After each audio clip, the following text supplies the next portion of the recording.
आज हम इस लोकसभा चुनाव के लिए केजरीवाल की 10 गारंटियों का ऐलान करने जा रहे हैं। मैं समझ सकता हूं कि आप लोग कहेंगे कि चुनाव तो शुरू हो चुके हैं, बहुत लेट है, हम मानते हैं, लेकिन मेरी गिरफ्तारी की वजह से इसमें थोड़ी सी देरी हुई है। अभी भी कई चरण चुनावों के बाकी हैं। वैसे तो ये गारंटियां केजरीवाल की गारंटी के नाम से जारी की जा रही हैं। मैंने अपने इंडिया गठबंधन के दूसरे साथियों से इसके बारे में अभी चर्चा नहीं की है, लेकिन जिस किस्म की गारंटी है, मेरा विश्वास है कि इंडिया गठबंधन के किसी भी सदस्य को इसके बारे में परेशानी नहीं होगी। लेकिन ये केजरीवाल की गारंटी है, तो मैं इसकी गारंटी लेता हूं कि मैं अब इंडिया गठबंधन की सरकार बनने के बाद इन सब गारंटियों को मैं अपने सभी साथियों से पूरी करवाऊंगा। ये जो गारंटी हैं 10, ये एक तरह से नए भारत का विजन है। इनमें कई ऐसे काम हैं जो पिछले 75 साल में हो जाने चाहिए थे, जो भी कारण रहे नहीं हो पाए। इनमें कई ऐसे काम हैं जिनके बिना कोई भी राष्ट्र शक्तिशाली नहीं बन सकता। मूलभूत काम है, किसी भी राष्ट्र की फाउंडेशन का काम है, नींव रखने का काम है। उसके बिना राष्ट्र आगे नहीं बढ़ सकता। उन कामों को युद्ध स्तर के ऊपर अगले 5 साल के अंदर पूरा किया जाएगा। इसमें वो गारंटियां हैं जो इस देश के लोगों को महंगाई और रोजगार से छुटकारा दिलाएंगी, उन लोगों को रिलीफ दिलवाएंगे। आजकल देश में मोदी की गारंटी की भी चर्चा चल रही है। मोदी जी की पुरानी गारंटियों के बारे में मैं थोड़ा सा नजर डालना चाहूंगा। जनता तय कर ले कि मोदी की गारंटी पे विश्वास करना है कि केजरीवाल की गारंटी पे विश्वास करना है। मोदी जी ने गारंटी दी थी 15 लाख रुपए हर एक के अकाउंट में जमा कराएंगे, वो उन्होंने नहीं कराए। मोदी जी ने गारंटी दी थी हर साल 2 करोड़ रोजगार तैयार किए जाएंगे, वो उन्होंने नहीं किए। मोदी जी ने गारंटी दी थी स्वामीनाथन रिपोर्ट लागू करके उसके हिसाब से किसानों को फसलों के दाम दिए जाएंगे, उन्होंने प्रधानमंत्री बनने के बाद इसको खारिज कर दिया कि मैं नहीं करूंगा। मोदी जी ने गारंटी दी थी कि 2022 तक किसानों की इनकम डबल हो जाएगी, वो नहीं की उन्होंने। मोदी जी ने गारंटी दी थी कि 2022 तक इस देश के हर घर के अंदर 24 घंटे बिजली का इंतजाम किया जाएगा। आज भी देश के कोने कोने तो छोड़िए, देश के कई शहरों के अंदर बिजली के लाले पड़े हुए हैं, बिजली के बड़े बड़े लंबे लंबे पावर कट लगते हैं। मोदी जी ने गारंटी दी थी कि 15 अगस्त 2022 तक साबरमती और बॉम्बे के बीच में बुलेट ट्रेन चालू की जाएगी। अभी तक बुलेट ट्रेन का दूर दूर तक कोई नामो निशान नहीं है। मोदी जी ने गारंटी दी थी 100 स्मार्ट सिटीज बनाई जाएंगी। अब तो शायद ये प्रोजेक्ट ही खत्म हो गया, कोई स्मार्ट सिटीज। इस तरह की ढेरों गारंटी दी थी जो कि कोई गारंटी पूरी नहीं हुई। इसके पहले जब जब चुनाव आए, केजरीवाल ने गारंटी दी थी दिल्ली में और पंजाब में बिजली मुफ्त करेंगे, हमने बिजली मुफ्त कर दी। हमने गारंटी दी थी बिजली 24 घंटे करेंगे, हमने बिजली 24 घंटे कर दी। हमने गारंटी दी थी शानदार स्कूल बनाएंगे, हमने बच्चों की शिक्षा के लिए शानदार स्कूल बनाए। हमने गारंटी दी थी मोहल्ला क्लिनिक बनाएंगे, हमने जितनी गारंटी दी थी सारी गारंटी पूरी की। तो एक तरफ है मोदी की गारंटी, एक तरफ है केजरीवाल की गारंटी। मोदी की गारंटी का हम देख चुके हैं कि मोदी की गारंटी यकीन करने का लायक नहीं है।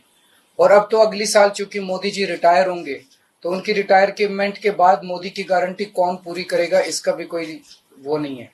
और केजरीवाल की गारंटी, केजरीवाल यही है, कहीं नहीं जा रहा, तो केजरीवाल की गारंटी पूरी करने की गारंटी केजरीवाल लेता है। 10 गारंटी क्या है मैं एक एक करके बताता हूं। सबसे पहली गारंटी है, देश के अंदर 24 घंटे बिजली का इंतजाम करेंगे। कैसे करेंगे? हमारे देश में 3 लाख मेगावाट बिजली प्रोड्यूस करने की क्षमता है, कैपेसिटी है। देश की पीक डिमांड, गर्मियों के अंदर पीक डिमांड देश की सबसे ज्यादा डिमांड होती है 2 लाख मेगावाट। तो आज हमारा देश जितनी बिजली पैदा कर रहा है, पैदा कर सकता है, जितनी डिमांड है उससे कहीं ज्यादा बिजली पैदा करने की हमारी क्षमता है। लेकिन मेरे घर के अंदर फिर भी पावर कट लग रहे हैं। क्यों? मैनेजमेंट खराब है। दिल्ली में भी यही हाल था, पंजाब में भी यही हाल था। बिजली तो थी लेकिन मैनेजमेंट खराब था। हमने मैनेजमेंट ठीक करके दिल्ली में भी 24 घंटे बिजली का इंतजाम किया, पंजाब में भी किया, देश में भी करके दिखा सकते हैं क्योंकि हमें एक्सपीरियंस है। देश के गरीब लोगों को बिजली मुफ्त दी जाएगी। दिल्ली में करके दिखाई, पंजाब में करके दिखाई, पूरे देश के अंदर फ्री कर सकते हैं। 1.25 लाख करोड़ रुपए का खर्चा आएगा। एक एक कैलकुलेशन करके लाया हूं मैं हवा में गारंटी नहीं देता। केजरीवाल की गारंटी एक ब्रांड है मार्केट के अंदर। अगर हम कुछ बोलते हैं तो वो पूरी करते हैं। तो 1.25 लाख करोड़ रुपए का खर्चा आएगा। 1.25 लाख करोड़ रुपए हम इंतजाम करेंगे। 1.25 लाख, उसके अंदर पूरे देश के गरीबों को 200 यूनिट बिजली मुफ्त मिल सकती है। आज भी हमारे देश के गरीब लोगों को ये बिजली की पहली गारंटी थी। दूसरी गारंटी है शिक्षा की। कोई भी देश तब तक तरक्की नहीं कर सकता जब तक उसके हर बच्चे को अच्छी शिक्षा का इंतजाम ना कर दिया जाए। अगर किसी देश के अंदर ढेरों लोग अनपढ़ हैं, अगर किसी देश के अंदर ज्यादा बच्चे, कई बच्चों को बिलो स्टैंडर्ड, सब क्वालिटी, गंदी बेकार शिक्षा मिलती है, वो देश कभी आगे नहीं बढ़ सकता। आज हमारे देश के अंदर सरकारी स्कूलों का बुरा हाल है। 10 लाख सरकारी स्कूलों के अंदर 18 करोड़ बच्चे पढ़ते हैं जिनका कोई भविष्य नहीं है। दिल्ली के अंदर हमने करके दिखाया, पंजाब के अंदर करके दिखाया। देश के सारे सरकारी स्कूलों को शानदार बनाएंगे, अच्छे बनाएंगे, प्राइवेट स्कूलों से भी बेहतर बनाएंगे। और इस देश के अंदर पैदा होने वाले हर बच्चे के लिए, चाहे वो अमीर का बच्चा हो चाहे गरीब का बच्चा हो, अच्छी, शानदार और फ्री शिक्षा का इंतजाम किया जाएगा। अगर आप अमीर हैं, अपने बच्चे को प्राइवेट में भेजना चाहते हैं, भेजिए। लेकिन आप अगर सरकारी स्कूल में अपने बच्चे को भेजते हैं तो प्राइवेट स्कूल से किसी 1% भी कम नहीं होगी उस शिक्षा की क्वालिटी। ऐसी शिक्षा का इंतजाम गांव गांव के कोने कोने, देश के कोने कोने में अच्छी शिक्षा का इंतजाम करेंगे। दिल्ली में किया, पंजाब में किया, हमें करना आता है, हमारी नीयत है। हम ये काम आजादी के वक्त हो जाना चाहिए था लेकिन नहीं हुआ। देर आए दुरुस्त आए, आजादी के 75 साल बाद भी हो गया तो बहुत अच्छी बात है। इस काम को करने के लिए 5 लाख करोड़ रुपए लगेंगे। 2.5 लाख करोड़ रुपए केंद्र सरकार देगी, 2.5 लाख करोड़ रुपए राज्य सरकार देगी। हर साल 5 साल में हर साल 50,000 करोड़ रुपए का खर्चा आएगा केंद्र सरकार को। 50,000 करोड़ तो कुछ भी नहीं। अगर 50,000 करोड़ रुपए सालाना खर्चे में मेरे देश के बच्चा अगर 18 करोड़ बच्चों को अच्छी शिक्षा मिल जाए, इससे अच्छा और क्या हो सकता है। तीसरा, स्वास्थ्य। अगर मेरे देश की जनता स्वस्थ होगी, बीमारी नहीं होगी, तो देश तरक्की करेगा। पढ़ी लिखी जनता होगी, स्वस्थ जनता होगी, तो ये 140 करोड़ लोग ही तो इस देश को आगे ले जाएंगे। कोई एक प्रधानमंत्री थोड़ी देश को आगे ले जाता है, जनता आगे ले जाती है। तो सब लोगों को अच्छे इलाज का इंतजाम करेंगे। आज अगर किसी को के घर में कोई बीमार हो जाए, बड़ी बीमारी हो जाए, सरकारी अस्पतालों का बुरा हाल है पूरे देश के अंदर और प्राइवेट वालों ने लूट मचा रखी है। पूरे देश में कोने कोने में, हर गांव में, हर मोहल्ले में मोहल्ला क्लिनिक खोला जाएगा। शानदार डिस्ट्रिक्ट हॉस्पिटल जितने, उनको मल्टी स्पेशलिटी बना के उनको शानदार प्राइवेट हॉस्पिटल्स की तर्ज पे बनाया जाएगा। और इस देश में पैदा होने वाले हर व्यक्ति का पूरा इलाज मुफ्त होगा, इंश्योरेंस के आधार पे नहीं होगा। ये बहुत बड़ा स्कैम है। जितनी सरकारी राज्य सरकारें, केंद्र सरकार इंश्योरेंस आधारित जो स्कीम बनाती हैं, ये सब बहुत स्कैम है इंश्योरेंस कंपनीज के साथ। हम इंफ्रास्ट्रक्चर क्रिएट करेंगे, कोने कोने के अंदर, गांव गांव के अंदर इंफ्रास्ट्रक्चर क्रिएट करेंगे, हेल्थ इंफ्रास्ट्रक्चर क्रिएट करेंगे, अस्पताल बनाएंगे, मोहल्ला क्लिनिक बनाएंगे, ताकि लोग वहां जाके अपना इलाज करा सकें। और सबका इलाज मुफ्त होगा, चाहे अमीर हो चाहे गरीब हो। इसके लिए भी 5 लाख करोड़ रुपए का खर्चा आएगा। 2.5 लाख करोड़ राज्य सरकार देगी, 2.5 लाख करोड़ केंद्र सरकार देगी। 5 साल के अंदर 5 लाख करोड़ रुपए, हर साल 50-50 हजार करोड़ का खर्चा आएगा। राष्ट्र सर्वोपरि हमारी चौथी गारंटी। चीन ने हमारे देश की जमीन पे कब्जा कर लिया। हमारी केंद्र सरकार से जब भी पूछा जाए, वो कहते हैं कोई नहीं आया, कुछ नहीं हुआ। सब जानते हैं, पूरी दुनिया जानती है, सैटेलाइट का जमाना है, सबके पास तस्वीरें हैं कि किस तरह से चीन ने हमारी सरजमी के ऊपर घुस के और उसके हमारी जमीन के ऊपर कब्जा कर लिया।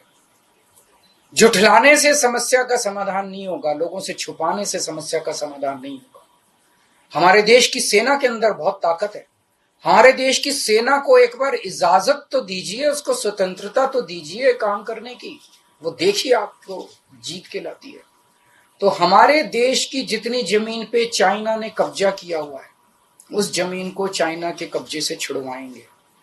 इसके लिए एक तरफ डिप्लोमेटिक लेवल पे एफर्ट्स किए जाएंगे और सेना को पूरी स्वतंत्रता दी जाएगी कि वो इसके बारे में जो कदम उठाना चाहे कदम उठा सकती है। सेना को आज जो रोका जा रहा है वो रोका नहीं जाएगा। आज हमारी ये अग्निवीर योजना जो है कि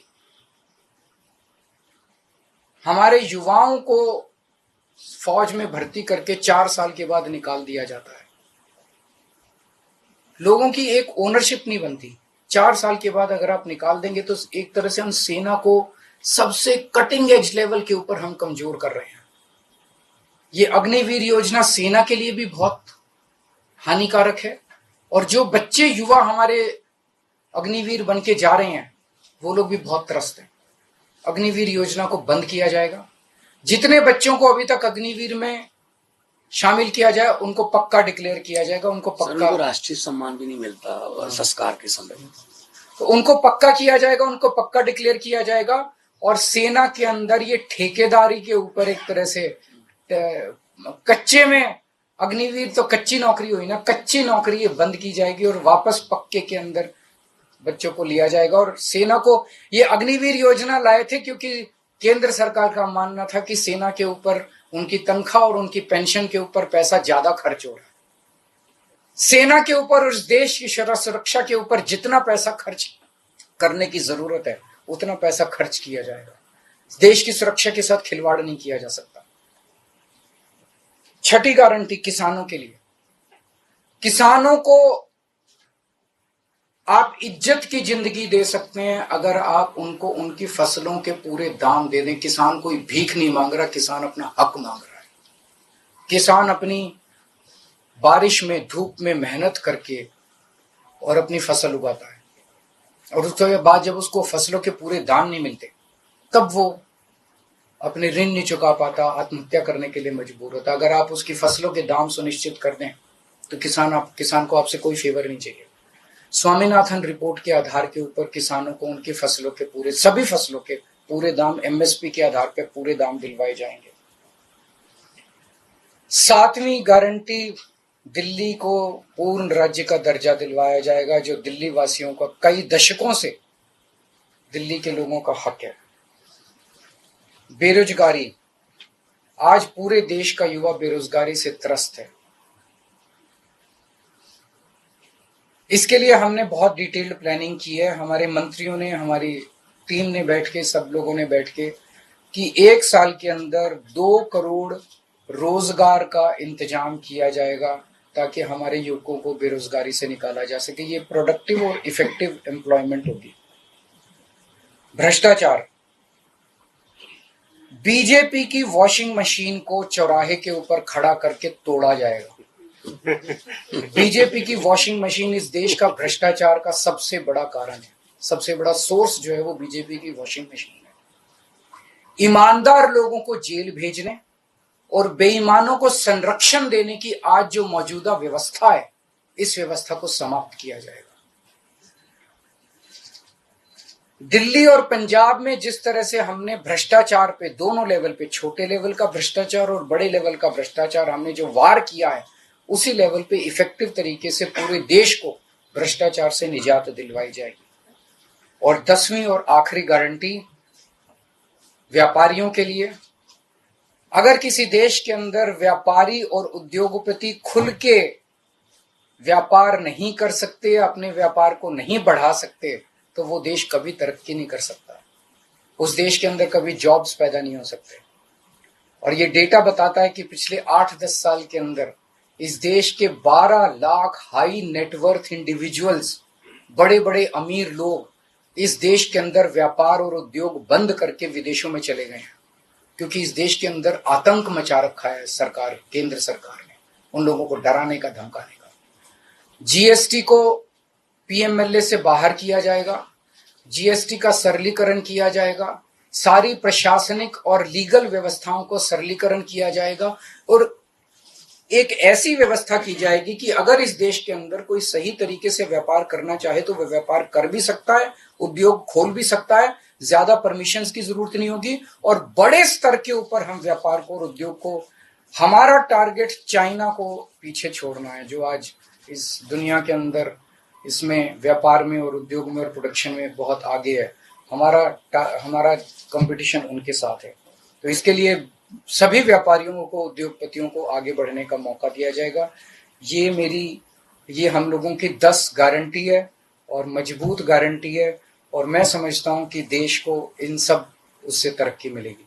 अगर आपके कोई प्रश्न है तो। वॉशिंग मशीन वाली बात कही, तो क्या इसका मतलब है कि जो कार्रवाई हो रही है वैसी कार्रवाई आप लोग नहीं, हम कह रहे हैं वॉशिंग मशीन तोड़ेंगे। हम ये कह रहे हैं कि आज ईमानदार लोगों को पकड़ पकड़ के जेल भेजा जा रहा है, बेईमानों को वो अपनी पार्टी में शामिल करके संरक्षण देते हैं और उनको ईडी और सीबीआई के केस, ये व्यवस्था बंद की जाएगी। जो असली बेईमान है, जिन्होंने असली में बेईमानी की है, उन लोगों को पकड़ा जाएगा। इस तरह से पॉलिटिकल तरीके से विक्टिमाइजेशन बंद किया जाएगा।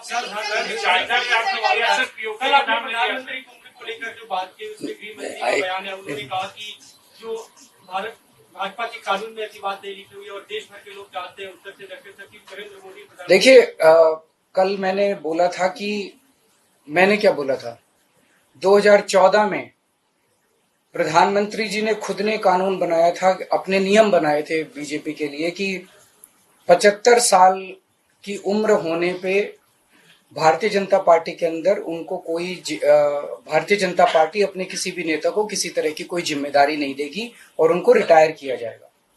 उस नियम के आधार पे आडवाणी जी को रिटायर किया गया, मुरली मनोहर जोशी जी को रिटायर किया गया, सुमित्रा महाजन जी को रिटायर किया गया, यशवंत सिन्हा जी को रिटायर किया गया, रीता बहुगुणा जोशी जी को रिटायर किया गया, संतोष गंगवार जी को, कई लोगों को रिटायर किया गया, यशवंत सिन्हा जी को रिटायर किया गया। तो कल जब मैंने कहा कि उस नियम के हिसाब से 17 सितंबर 2025 यानी कि अगले साल प्रधानमंत्री जी जब 75 साल के हो जाएंगे तो वो भी रिटायर हो जाएंगे। जब मैंने ऐसे कहा तो कल मैंने देखा कि बीजेपी के बहुत सारे नेताओं ने ये कहा कि वो नियम 75 साल वाला मोदी जी के ऊपर लागू नहीं होता।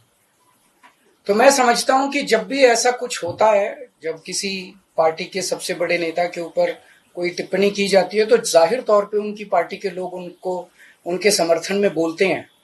लेकिन मैं समझता हूं कि प्रधानमंत्री जी ने कुछ नहीं बोला अभी। उनकी पार्टी के नेता कह रहे हैं कि नहीं, हम उनको रिटायर नहीं होने देंगे, ये उनकी भावना है, उनके पार्टी के नेताओं की भावना है।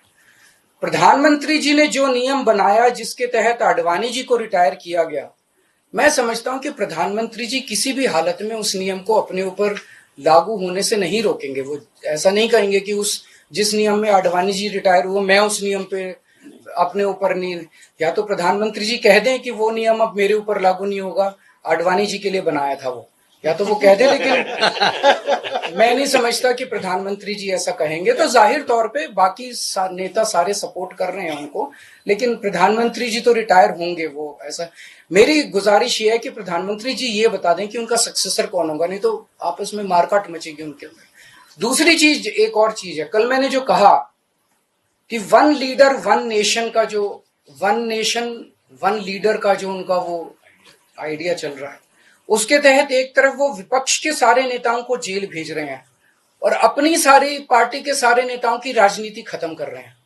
शिवराज सिंह चौहान जी की, वसुंधरा राजे की, डॉक्टर रमन सिंह को राजनीति से गायब खत्म कर दिया, खट्टर साहब को कर दिया। और अब जब मैंने जनता से पूछा, सारी जनता बोली योगी जी का अगला नंबर है। तो कल इनकी पार्टी के सारे नेताओं ने मोदी जी के लिए तो कहा कि मोदी जी पे 75 साल वाला लागू नहीं होगा, लेकिन एक भी नेता ने ये नहीं कहा कि योगी जी को नहीं हटाया जाएगा। तो एक तो ये पक्की हो गई पिछले 24 घंटे में बात कि अगले 2 महीने के अंदर योगी जी को उत्तर प्रदेश के सीएम से हटाया जा रहा है। इस देश के बच्चे बच्चे की जुबान पे ये था कि योगी जी को अगले 2 महीने में चुनाव जीतते ये लोग हटाएंगे। तो ये बात तो कल पक्की हो गई कि योगी जी को हटाया जा रहा है। सर, आपने अक्साई चीफ का नाम लिया पर यूके का नाम नहीं लिया, यूके पे क्या रणनीति रहेगी हमारी? बिल्कुल, वो हाँ इसका हिस्सा है, भारत का हिस्सा है, उसको भी वापस लेके रहेंगे। आप पीएम की गारंटी के सापेक्ष अपनी गारंटी लाए हैं, आपने अपने कुलीग से भी बात नहीं की। सबसे बात करके लाया हूं मैं। जो इंडिया अलायंस है आपको नहीं, मैं सहमत हूं, मैं उसके लिए माफी मांगता हूं। मैं इंडिया अलायंस के सभी पार्टनर से, क्योंकि समय कम था, चुनाव आधा बीत चुका है, मैं माफी मांगता हूं उनसे। लेकिन मैं समझता हूं कि स्कूल खोलने पे, अस्पताल खोलने पे उनको आपत्ति नहीं होनी चाहिए। और मैं समझता हूं उनसे जब मौका गारंटी है आपकी, तो क्या लगता है कि चुनाव बाद अगर इंडिया गठबंधन आता है तो आप भी पीएम पद के लिए ना, मैं पीएम पद में, लेकिन जो भी सरकार बनेगी उस सरकार से मैं करवा के लाऊंगा, मेरे पे भरोसा करो। Thank you. हाँ, एक रिलीज कर देते हैं।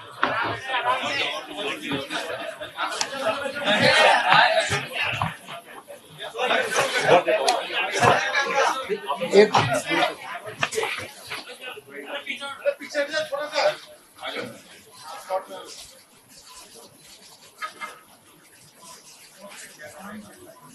Thank you.